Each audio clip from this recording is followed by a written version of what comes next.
On Sunday, September 18th, 1994, Jennifer Thompson went to the county fair for the fourth day in a row. Growing up in the tiny town of Orofino, Idaho, not much usually happened. So 14-year-old Jen wasn't about to waste the most exciting days of the year. Back on Thursday, Jen and her friends had gone on all the rides from the carousel to the Ferris wheel, and then on Friday they went to the county livestock auction, and Saturday was the parade, and now on Sunday they had already watched the log cutting competition, and as they had, they totally gorged themselves on every kind of food the fair had to offer. Corn dogs, funnel cakes, cotton candy, caramel apples, and also all the soda they could drink. Now it was time to go home, and Jen was feeling completely full, like she had just eaten an entire Thanksgiving dinner. Still though, she and her friends each bought one more corn dog for the road, before taking one last walk around the fairgrounds and saying their goodbyes. When Jen got home, her dad Dennis was on the phone, and her mom Sherry was busy making dinner. So Jen just went upstairs to her bedroom. She had a bunch of homework she needed to finish before school on Monday. Jen liked school sports a lot more than school work, but she was in 8th grade now, and she didn't want to fall behind. So she grabbed her math assignments out of her backpack and worked on equations until her mom called her for dinner. Jen made her way downstairs and sat down at the dining room table. Her mom had made one of Jen's favorite meals, chicken and rice casserole. But after all that junk food at the county fair, Jen really didn't have an appetite. So she mostly picked at her plate and told her parents all about her day at the fair, and about how sad she was that it was now over. After dinner, Jen's mom asked Jen if she wanted any dessert, and despite her very full belly, Jen said yes. And so before long, Jen was crushing a big bowl of vanilla ice cream, and then afterwards, she helped her parents clean up before she went back upstairs to her bedroom. Once there, she finished her homework, and then just went to bed early. She wanted to be well rested for school the next day. When Jen's alarm went off in the morning, she dragged herself out of bed and shuffled into the bathroom. But when she turned on the light, a sudden sharp pain shot through her stomach. She doubled over and grabbed the bathroom counter to keep from falling down. For a second, Jen felt like she was about to throw up, but she breathed through the pain, and slowly the cramp sort of went away. Jen released her grip on the counter and straightened up again. She stood for a moment, afraid the pain might come back, but everything seemed okay. Jen told herself that most likely she had just eaten too much at the fair and she was still feeling it today, and so she just went back to getting ready for school. After brushing her teeth, Jen got dressed and slid the math homework from last night into her backpack. Then she zipped up the bag, slung it over one shoulder, and started going downstairs. But about halfway down the steps, another sharp shooting pain cut through Jen's abdomen, and this did not feel like any sort of normal bellyache she had ever had. It felt more like something was trying to tear its way out of her stomach. Jen dropped her backpack and kind of hunched forward, clutching at her stomach. The next thing Jen knew, her mom was at the foot of the stairs, looking up at her with a mixture of confusion and concern on her face. Jen barely had time to tell her mom that she was in pain and feeling sick, before suddenly a big wave of nausea hit her, and she had to run back upstairs to the bathroom, where she vomited and also had diarrhea. A few moments later, Jen's mom, who had gone upstairs as well, knocked softly on the bathroom door and asked Jen if she was okay. Jen called out no and said she felt absolutely horrible. She said something was definitely wrong with her stomach. Through the door, Jen's mother suggested that Jen stay home from school that day. Jen was relieved, but was too nauseous to reply. When Jen's father, Dennis, got home from working at a local car dealership that evening, he went straight upstairs to check on his daughter. Sherry had told him that Jen was having a lot of stomach pain, and both parents agreed that the 4 days of crushing sugar and fried foods at the county fair was very likely responsible for this pain. But when Dennis walked into Jen's bedroom, he was shocked by how miserable she looked. Her face was red and her hair was damp with sweat. Jen told him she'd been throwing up and having diarrhea all day. Her stomach ached when she was lying down, but it hurt even worse when she was standing up. And some of the cramps were so intense, Jen said they made her cry. Dennis brushed a strand of hair out of his daughter's face, then said he was going to get her a glass of water. When he went downstairs, Sherry was waiting in the kitchen, and she would tell him that the only thing Jen had been able to stomach all day was just a few bites of ice cream, and she had been running a low-grade fever for hours. Both parents were very concerned now, but they weren't quite sure what to do. They knew their daughter absolutely hated going to the doctor, and so they agreed that, maybe now was not quite the time to take her yet. For now, Dennis and Sherry decided they would just continue giving their daughter water and Tylenol and check on her throughout the evening. Eventually, despite all her discomfort, Jen would fall asleep, and after she did, Dennis went to bed hopeful that his daughter would feel better soon. 2 days later, on Wednesday morning, Dennis got out of bed and walked upstairs to his daughter's room. But when he went inside, Jen barely stirred. She'd hardly eaten anything for 2 days, but still her stomach cramps had only gotten more painful and more frequent, and she was still running a fever, she was still vomiting, and she was still having diarrhea. Dennis knelt next to his daughter's bed and shook her shoulder until she slowly blinked awake. Then he told his daughter he had bad news. She clearly was not improving, so he and her mother had decided it was time now to go to the doctor. Jen groaned, but she didn't put up a fight, and to Dennis this was actually a bad sign. His daughter was clearly so sick that she wasn't even trying to avoid the doctor. Dennis helped Jen get out of her bed and let her hold onto his arm for stability as they made their way down the stairs and out to the car. Then Dennis backed out of the driveway and headed to their usual family medicine clinic.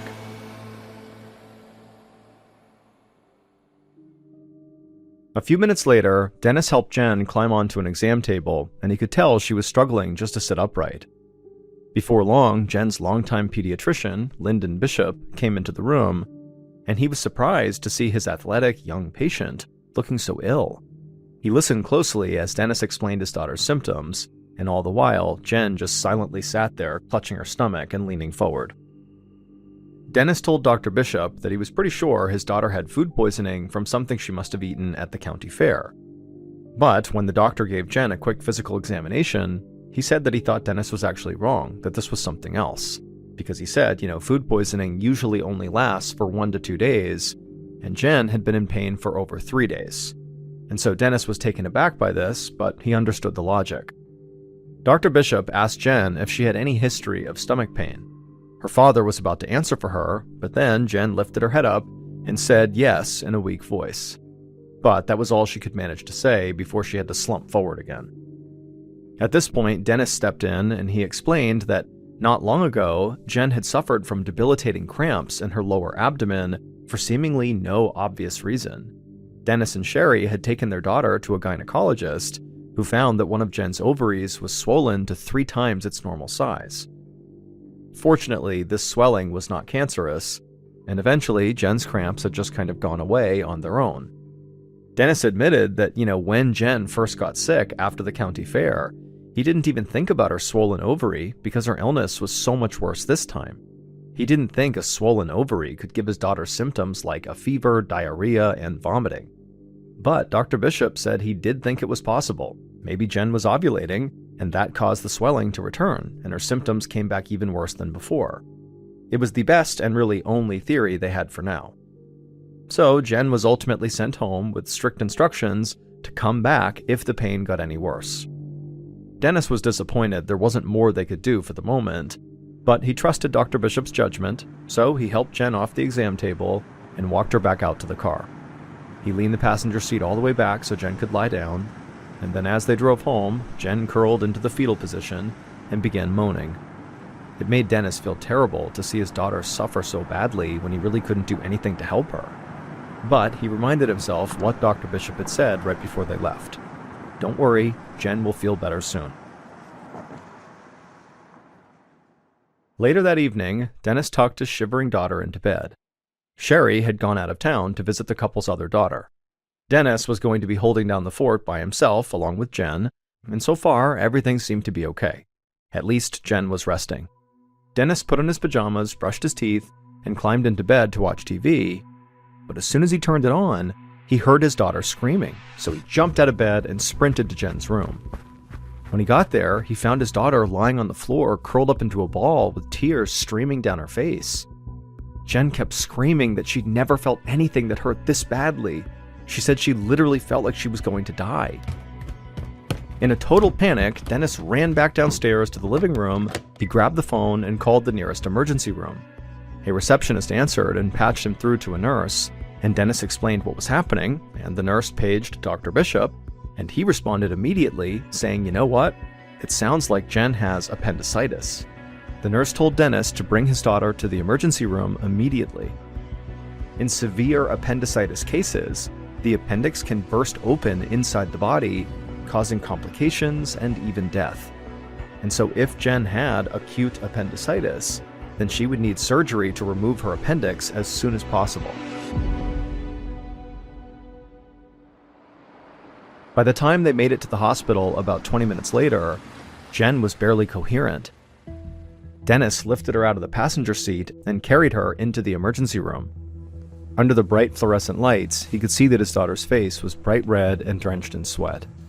As soon as Dennis approached the check-in desk with his daughter in his arms, the receptionist called for the nurse who he'd spoken to on the phone. Within moments, the nurse and other members of the hospital staff loaded Jen onto a gurney, and Dennis followed as they wheeled his daughter into a nearby exam room. The nurse began taking Jen's vital signs and saw that she had a fever, she was severely dehydrated, and her pulse was distressingly high.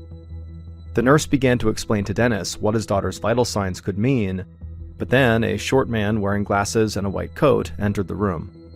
He introduced himself as Dr. Maurice Mazer, and he'd already been briefed up on Jen's condition, so he went straight to her bedside and began examining her. He began to press lightly on the lower right-hand side of Jen's abdomen to check her appendix. The doctor's prodding seemed to wake Jen up, and she began to cry out in pain and tried to push the doctor away. Dr. Mazer said that it did look like Jen had appendicitis. This would explain her extreme abdominal pain, her fever, and her confusion. The doctor said the only treatment was an emergency operation to remove her appendix, like right now. But as Dr. Mazer reviewed Jen's medical charts, he told her father that something didn't look right to him. Jen's white blood cell count, her body's natural defense, was going down. The doctor said the number of those cells should be soaring right now as Jen's body fought off this appendicitis. Dr. Mazer said the drop could mean two things. Either her infection was getting better, which seemed very unlikely based on how sick Jen still appeared, or her appendicitis was getting so severe that it was overwhelming her natural defenses. And so Dr. Mazer told Dennis that bottom line, he believed Jen's appendix needed to be removed immediately. Otherwise, his daughter's life could be in danger. Dennis looked at Jen, who looked absolutely terrified. Tears filled her eyes as she said she didn't want to have surgery. But all Dennis could do was promise her that she would feel better when it was all over. And then he gave his daughter a gentle hug before the nurses took her away to be prepped for surgery.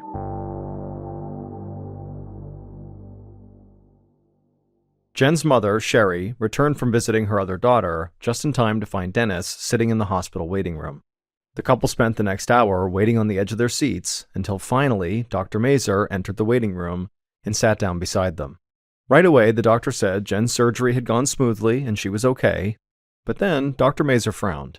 He explained that while Jen's appendix did show modest signs of infection, it wasn't nearly bad enough to cause the agony she had been going through. The parents were confused. Their daughter had been rushed into emergency surgery to remove her appendix, but now that that was done, it sounded like it might not have been necessary. But Dr. Mazer, who was sensing this in the parents, assured them that they'd actually done the right thing, because during the course of this operation, Dr. Mazer had discovered something very unsettling about Jen. Jen's whole intestinal tract looked red and inflamed, and Dr. Mazer didn't know why. And so, in short, because of this operation, it was discovered that Jen's appendix was not badly infected. However, the rest of her digestive system was. And so Dr. Mazer said he hoped Jen would feel better now that her appendix was out, but he just wasn't sure if that had really done anything to fix the issue. Dennis and Sherry turned to each other in amazement. Neither of them were comforted by the idea that Jen might or might not feel better. It sounded like she had a dangerous infection that the surgery hadn't really touched. But there was nothing they could do about that now, so Dennis grabbed a magazine off the waiting room table and began to read, doing his best to distract himself until he could see his daughter again.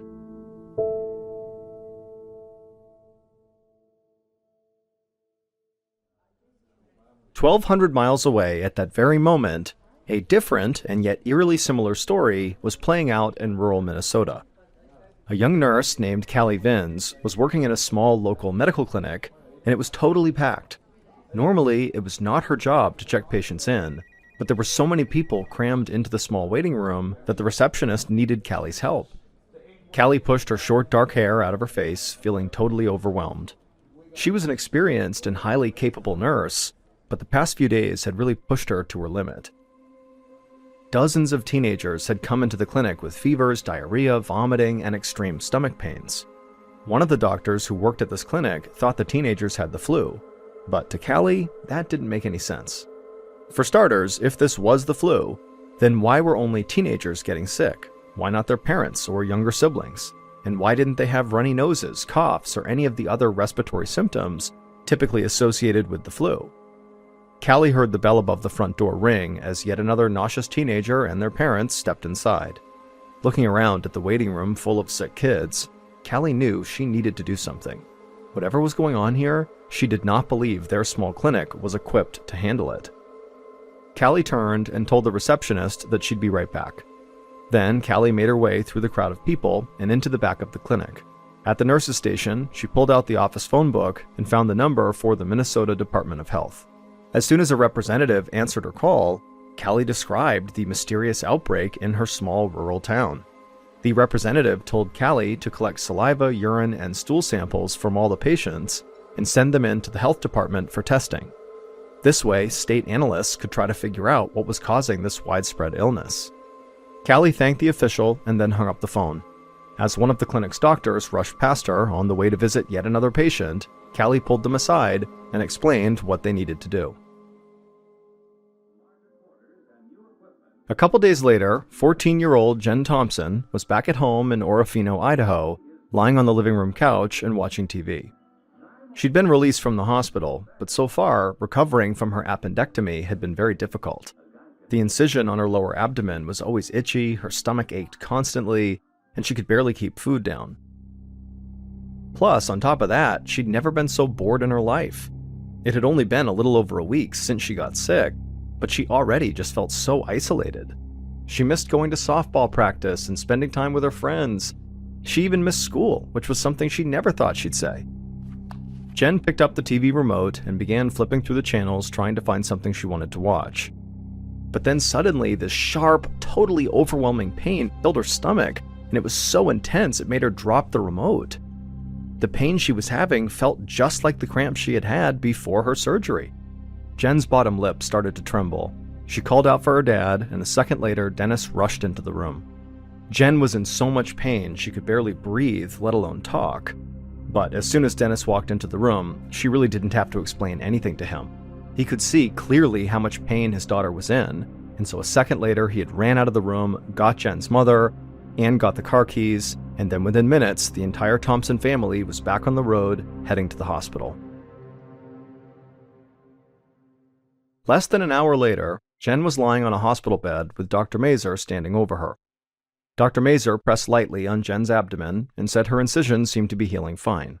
But clearly, something other than appendicitis was making her sick. Dr. Mazur said he was beginning to wonder if maybe Jen was suffering from an infection that was inside of her intestines. So he ordered a stool sample to be tested for a number of different bacteria. The idea of foreign bacteria inside her digestive tract really freaked Jen out, but it wasn't nearly as bad as what Dr. Mazur said next. Bacterial testing would likely take at least 24 hours to complete, and he didn't think they had any time to waste. Dr. Mazur was worried that he'd missed something along the way, so he suggested an exploratory surgery to see if he might be able to determine the source of her illness. Jen had already gone through one surgery, and the idea of being cut open again was almost too much for her to handle. She looked at her parents, wishing they could save her from this. Her mother looked like she was about to cry, while her father was just shaking his head back and forth. But Dennis told the doctor that if another surgery was what they had to do, then that's what they had to do. And deep down, even though Jen did not want to do this surgery, she knew he was right. So, despite Jen's deep anxieties, nurses began prepping her for the operation. They hooked her up to an IV and then cleaned the skin on her belly where the scalpel would cut her open. All the while, Jen felt like she was going to throw up, both from nerves and also from her illness. But just as the nurses were about to wheel Jen back into the operating room, Dr. Mazur came running into the room saying the surgery would not be necessary after all. The hospital lab was not very busy that day, so they'd been able to expedite the stool sample tests, and now he knew the source of Jen's illness. It would turn out Jen's illness was not from her enlarged ovary or from appendicitis. The doctor said she had a potentially deadly microorganism living inside her digestive tract. Now, it most likely came from something she ate, but the doctor said he had no idea what that could be. However, on the positive side, Dr. Mazur said that, while this microorganism was very dangerous, there was a very effective treatment that they could begin right away.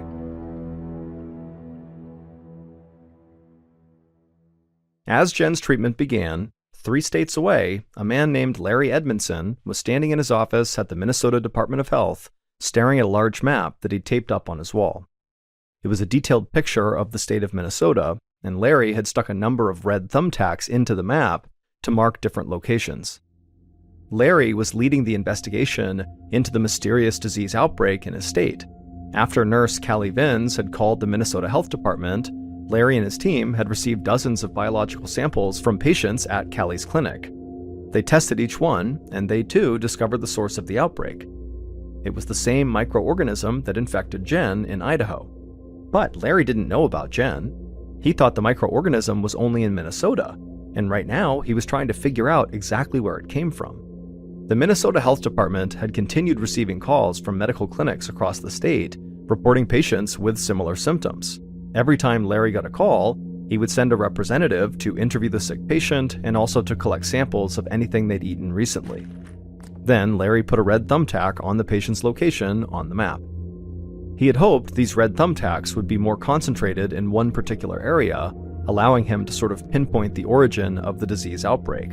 But the thumbtacks were spread out in a way that looked totally random. Larry didn't know what to make of this, but he knew that with each passing day, more people were getting sick. While Larry Edmondson puzzled over the Minnesota outbreak, representatives from the Idaho Health Department were digging through Jen Thompson's kitchen. As they did, Jen watched them from her spot on the living room couch. It had been just one day since Dr. Mazur diagnosed Jen, and she was already feeling much better.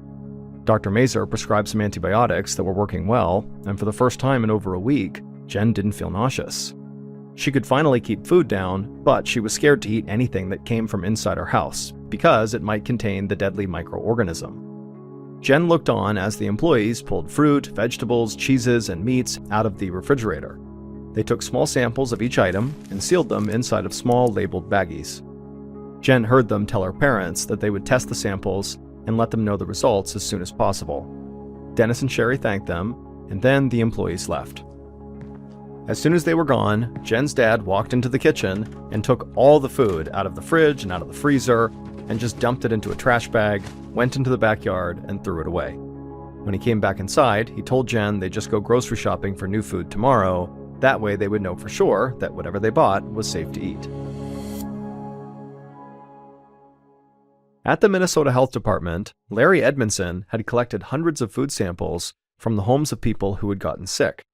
Now, microbiologists were hard at work testing those samples to determine which, if any, contained the deadly microorganism causing all the illness. Larry entered the lab to find 2 analysts staring down at a line of petri dishes. They looked up when they heard him come in, and he asked them for an update on their progress. And one of the analysts said that Larry's timing actually couldn't be any better, because they had just found something he needed to see. Larry immediately rushed over to them to see what they were talking about. He knew that each of these petri dishes contained a swab from the food samples that the health department had collected. The lab analysts were watching all of them for signs of this microorganism, and all of these samples currently looked normal, except for one, which had grown a whole bunch of small black circles all over the sample. Larry's eyes widened when he saw it, because those black circles were a telltale sign of this deadly microorganism. He asked the analysts which food that sample came from, and they said it was from ice cream. Larry quickly reviewed the records from his investigation, and the truth dawned on him. Every person who had fallen ill had recently eaten ice cream from a company called Schwann's. And now the health department had proof that this ice cream contained this deadly microorganism. Larry almost wanted to cheer, but he reminded himself that this was not really a time to celebrate. He was sure that the company, Schwann's, had no idea their ice cream was poisoning people, so Larry would have to call them right away. A few days later, Larry sat in his office at the Minnesota Health Department feeling very frustrated. This case just kept getting more difficult. When Larry had called the ice cream company, Schwann's, he learned something very concerning. Schwann's ice cream was not typically sold in grocery stores. Instead, it was delivered directly to customers' doors all across the United States.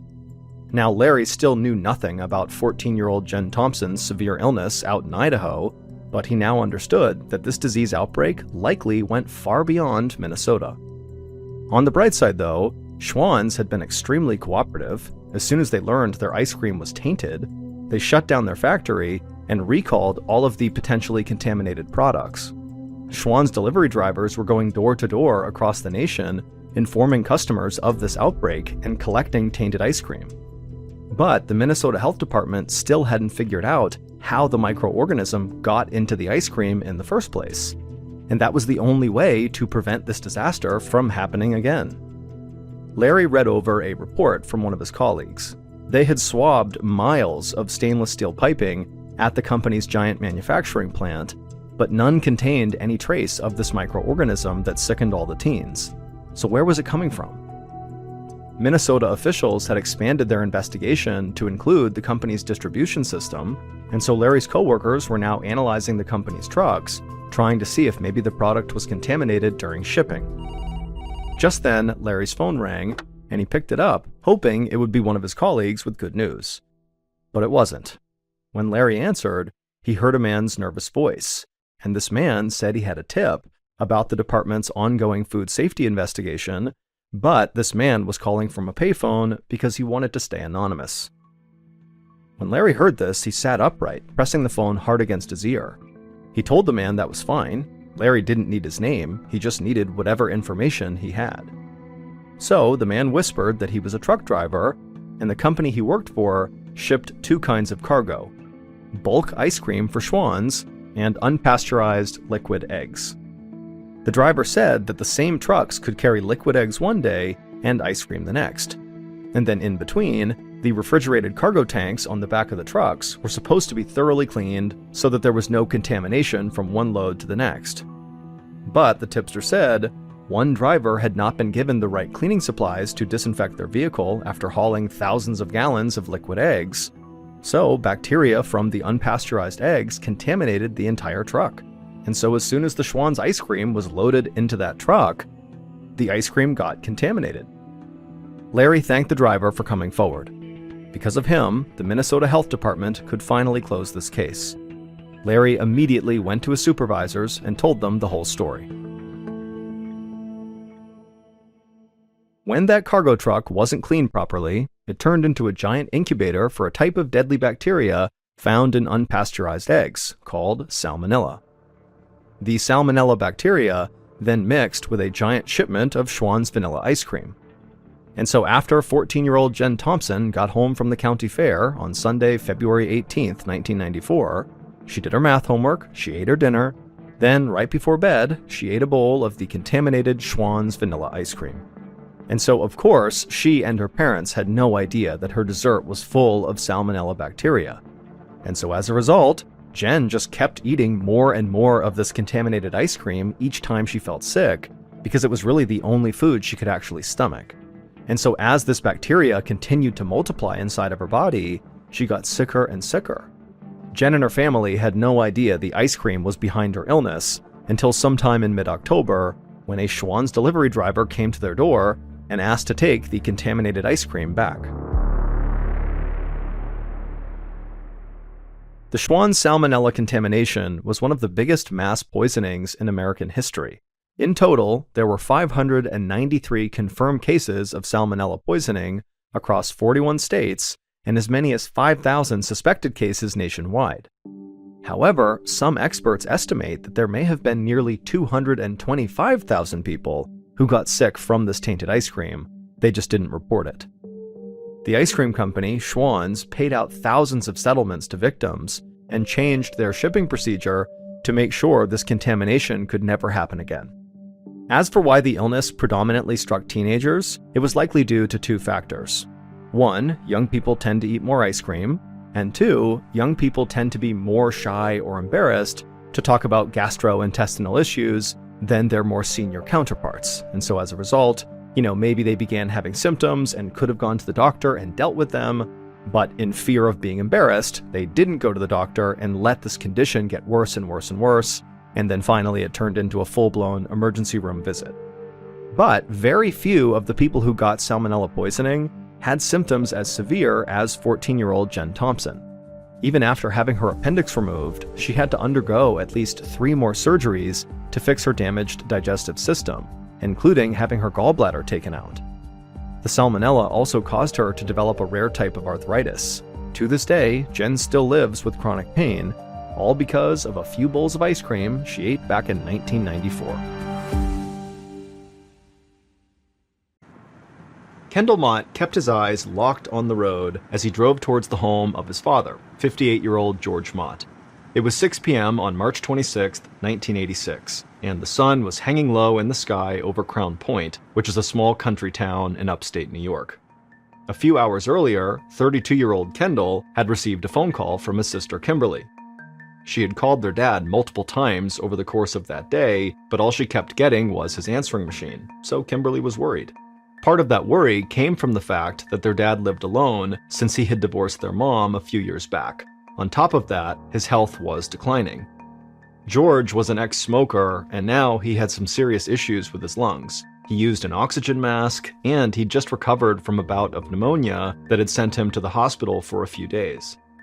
Kimberly was afraid their dad might have fallen or passed out, or maybe even something worse. She knew it would be somewhat convenient for Kendall to stop by their dad's place on his way home from work, so she called him and begged him to go by and make sure their dad was okay. And of course, Kendall had said yes. But as Kendall drove through the woods down a lonely 2-lane road, he really wasn't too worried. He had visited with their dad at his house 2 days earlier. George was taking his medications and was in good spirits considering all the issues he'd been dealing with. Kendall was sure there was a reasonable explanation for why George wasn't answering his phone. Maybe George's friends picked him up and took him to a local diner called the Wagon Wheel, where Kendall knew they liked to hang out. If that was the case, then Kendall knew he wouldn't be gone for very long, and so Kendall planned to just wait inside the house until his dad came home, and then once he was back and he knew he was okay, Kendall would call Kimberly and everything would be fine. And regardless of if there was a problem or not with his dad, Kendall was happy to pop by because he was close with his dad. His dad used to be a firefighter, and he was very devoted to his profession. He spent long hours at the station away from the family, but since his retirement a few years ago, he was much more present in the lives of Kendall, Kimberly, and their children. And that really made Kendall happy. A few minutes later, Kendall pulled off the main road and began making his way down a long driveway that wound between tall maple trees. George lived in a tiny one-bedroom house in a sparsely populated area about 4 miles west of town. It was very peaceful and quiet and green out there. The nearest neighbor lived about a half-mile away. At the end of the driveway, Kendall parked his car a few feet away from his dad's house. He hopped out and then walked up to the front door. But as he got closer, he noticed that the windows near the front door looked a little bit different. They had a dark tint to them, kind of like the windows on a limousine. Kendall thought that was very strange, and he figured he would investigate once he got inside. And so Kendall got up to the front door and he knocked, but his dad didn't come to the door. And so Kendall reached down and tried the doorknob, and right away he felt 2 things. 1, he felt the doorknob was already unlocked, and 2, most importantly, he noticed the doorknob was hot to the touch. And immediately, a bolt of fear shot through Kendall, because a hot doorknob could mean there was a fire raging inside the house. And so Kendall immediately whipped open the door and looked inside, but there was no fire. In fact, the house was totally quiet and nearly pitch black. Kendall instinctively reached over and flipped the light switch, but the lights didn't turn on in the house. Even worse, there was this thick, dark haze hanging in the air that was impossible to see through. It smelled a little like smoke, but it also had this strange, sweet odor to it that made it much more unsettling. Everything Kendall was experiencing just felt totally dangerous. Whatever was going on here, Kendall knew it had to be bad, especially given the fact that his dad had lung issues. Breathing in whatever was in the air could not be good for him. So Kendall stepped into the front living room and yelled out for his dad, but there was no reply. Kendall felt his way through the furniture in the living room towards the back of the house to the bedroom where his dad slept, but when he got there, again, he just couldn't see anything. Kendall was really starting to panic now. He was desperate to get his hands on a flashlight, but he didn't have one, and he didn't have one in his car, and so Kendall turned, sprinted outside, got into his car, and sped over to the house next door to see if the neighbor had a flashlight. Luckily, the neighbor was home, and they did have a flashlight, and so after explaining what was going on, the two of them raced back over to George's house with this flashlight. But when Kendall arrived back at his dad's front door, he stopped.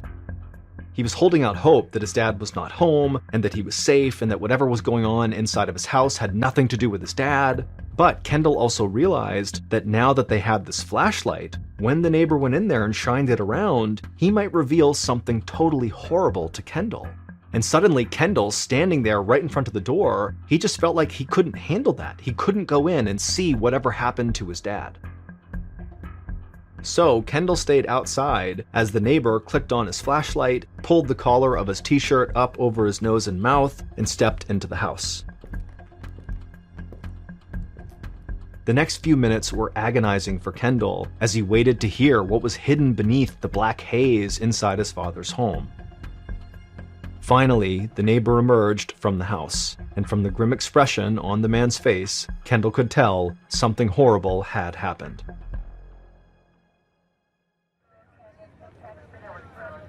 Within the next hour, the house was filled with inspectors from the local police and fire departments, and all of them were deeply confused by the scene laid out before them.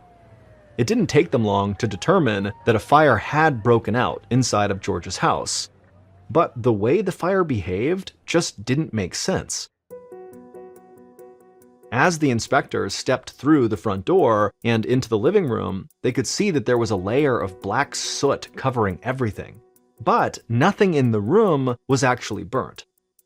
It was clear that it had gotten very hot inside of that house. Sitting on a table in the middle of the room were 3 pill bottles that had all melted together into one plastic clump. There was also a nail hammered into the wall, and hanging from it was the metal handle of a fly swatter. But the flat plastic square that actually swats the flies, that part had melted off. Inspectors found other plastic objects in the living room that were warped or liquefied, but there was plenty of other stuff inside the house that should have melted, but for some reason didn't. There was a plastic model of an old sailing vessel that sat on the coffee table not far from the fly swatter and pill bottles, but it looked as good as new. There was also a stack of cassette tapes that sat next to the stereo that looked unaltered and ready to be played. The right side of the living room opened out into a small kitchen. George had decorated the sides of the refrigerator with colorful wallpaper, and that paper showed 0 signs of burning. But inside the refrigerator was a totally different story. The butter was completely melted, along with the plastic butter dish. In the meat drawer was an unopened package of hot dogs, and they were all cooked. The inspectors struggled to comprehend what actually happened. How could a refrigerator turn into an oven on the inside while the outside of it was totally unaffected by the heat? And things got even weirder as the inspectors moved to the back of the house to George's bedroom. As they stepped inside, inspectors could see the TV on George's wooden dresser was caved in on the top, where the plastic shell had melted down into itself. But the dresser it was sitting on was good as new, aside from the layer of soot that covered it. In the corner of the bedroom was George's oxygen machine. Not only was it undamaged by the heat, it was still running when the inspectors arrived. Resting on top of that machine was George's plastic oxygen mask. Unlike the television, the mask had not melted. This was made all the more strange because the mask and the machine were just inches from the bed, where clearly an intense fire had raged within the last day. Now the fire was out, leaving behind a scorched, tangled mess. The wooden bed frame was charred in places, but it was still standing up. The mattress, however, was totally destroyed. The stuffing was all burnt up, and the net of metal mattress springs were melted in a way that made them curve down into a V shape under the bed. You could actually see through those springs and underneath the bed, where a large hole had burned through the floorboards. But as the inspectors crouched down to take a closer look into that hole, they could see that something else had burned up in this strange fire. Tangled in the mattress springs was a man's foot, burned off near the ankle. Near the headboard was a charred fragment of a human skull. Beyond that, they found tiny piles of fine black ash in the wreckage of the bed, as well as in the crawl space beneath the floorboards. Those ashes, along with the foot and the skull fragment, were all that remained of Kendall's father, George Mott.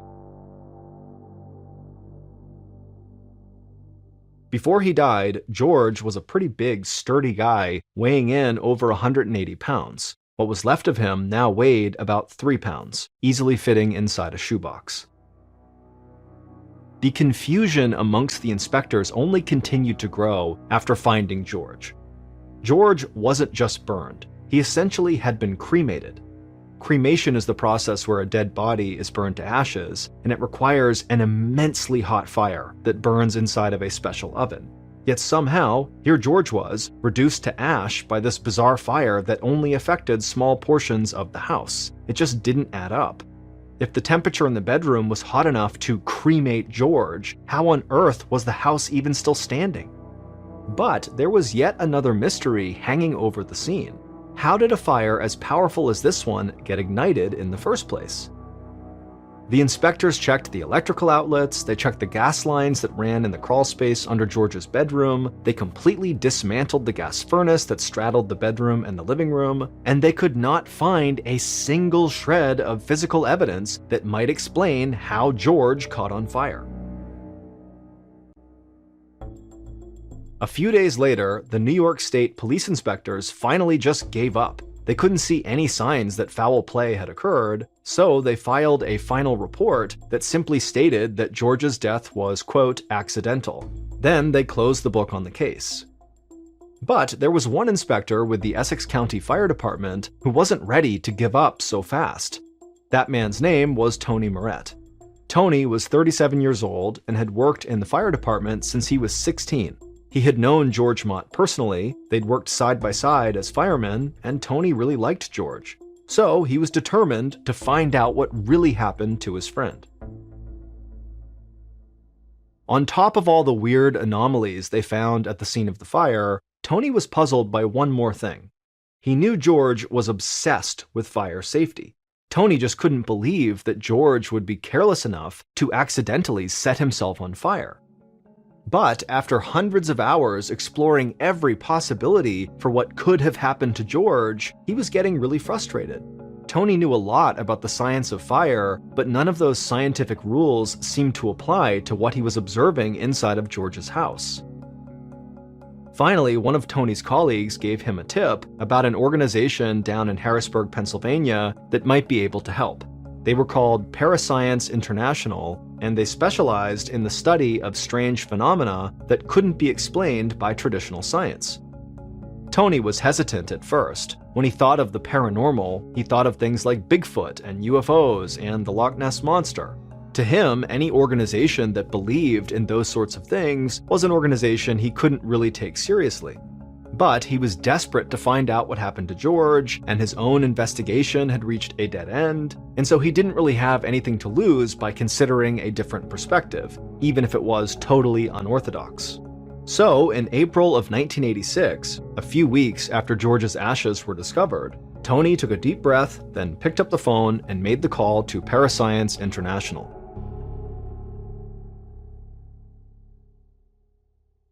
When the phone rang 400 miles away in Harrisburg, it was answered by a man named Larry Arnold. Larry was a 37-year-old school bus driver during the day, but in his off time, he devoted many hours to this group of parascience experts. For the last 10 years, Larry had worked with them to investigate many strange and unusual events. But Larry's greatest passion was studying fire phenomena that defied explanation. So when Tony told Larry what he needed help with, Larry was immediately interested.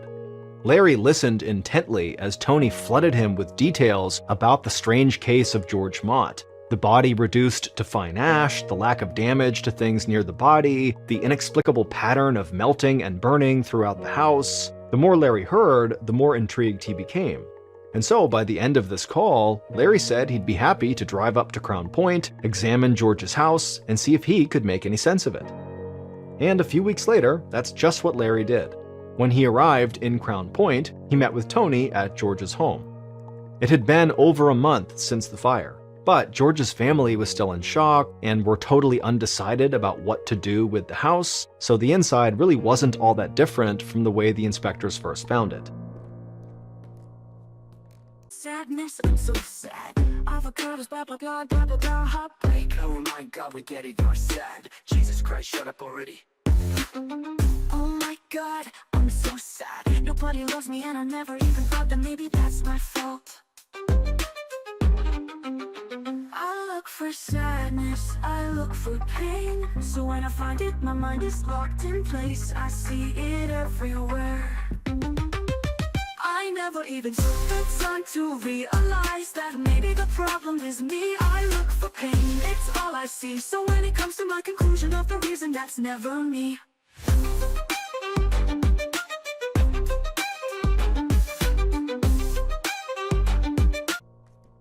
As soon as he stepped through the door and into the living room, Larry noticed that the shelves and the tabletops all had a strange glaze on them. It wasn't just soot or ash that you could brush away with your hand. It was almost like baked on, like melted caramel. Right away, a picture began to form in Larry's mind of what could have happened the day George caught on fire. And so Larry headed straight to the back of the house and into George's bedroom. George's remains had been removed, but Larry could still see the area that had burned and how it hadn't spread beyond the bed and the hole in the floorboards. Larry, like every other inspector who had been inside of George's home, couldn't find anything nearby that could have possibly ignited the blaze, but to Larry Arnold, that actually wasn't the least bit surprising. Tony and the other investigators had never seen anything as confounding as this case, but Larry had. It was extremely rare, but in his research for Parascience International, Larry had uncovered about 200 recorded cases that were similar to George Mott's. For example, in the year 1725, a Parisian innkeeper found his wife had burned down to a pile of ashes in the middle of their kitchen floor. Nothing around her was damaged from this fire, not even the wooden cooking utensils that laid close to her charred remains. In 1951, a landlady visited one of the tenants of her apartment building in St. Petersburg, Florida. When she grabbed the doorknob, she found it hot to the touch, and when she opened the door, she found the tenant's body had been incinerated into ashes, except for her skull and one of her feet. Inches away from the body was a pile of newspapers that showed no signs of burning. Another example, in 1970, an 89-year-old widow was found burnt down into a pile of ashes in her home in Dublin, Ireland. The only recognizable remains were her 2 feet, which were burnt off near the ankles. She had a vase with plastic flowers sitting on a table in the center of the room. The flowers had melted into a puddle, but everything else in the room appeared to be more or less untouched. In nearly all of these similar cases, Larry noted the same common threads. There was often a strange, sweet smell reported, and a weird, ashy glaze that seemed to coat everything. There was very little damage to the space surrounding the burned remains, and there was no clear indication of what could have possibly ignited the blaze in the first place. For hundreds of years, scientists and scholars had been developing theories behind how these strange fire events could happen, and the only feasible explanation they could come up with was that these intense fires were actually ignited from inside the bodies of the victims. Back in the 1800s, many believed this was God's judgment delivered to those who led an immoral life. Some thought it could be a byproduct of alcoholism, with the excess alcohol increasing the body's flammability. As the decades passed, many other theories have also been put forward to explain how a human body that is 60% water could spontaneously ignite. Larry Arnold had his own theories. He knew the human body was full of electrical activity that pulsed through the brain, the nervous system, and through every heartbeat, so what if the electricity somehow got amplified? Could the body start an explosive electrical fire that burnt itself out from the inside? Could it burn fast enough and hot enough that it incinerated the victim without burning anything nearby? Whatever the cause, this strange and rare event eventually became so widely known that it got its own name: spontaneous human combustion.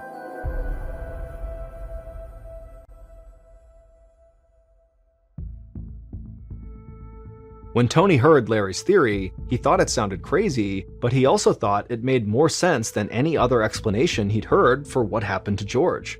By the time Tony officially finished his own investigation into the death of George Mott, he concluded that the cause was spontaneous human combustion. But despite Tony's support of this theory, the official reports by police never changed for George Mott. His death is still listed as accidental, with no mention of spontaneous human combustion. While there are many believers in the theory, the vast majority of scientists dismiss spontaneous human combustion as pseudoscience that is unsupported by physical evidence. And the physical evidence in this case is still contradictory and confusing. But despite not fully understanding what happened, for instance, why the outside of George's refrigerator was untouched while the hot dogs inside were cooked through, Larry felt confident in his conclusion that George Mott was indeed a victim of spontaneous human combustion. According to the wishes of George's family, his ashes were sent to a crematorium, along with his foot and what was left of his skull. Then, after that second burning, George Mott was scattered at sea and finally laid to rest.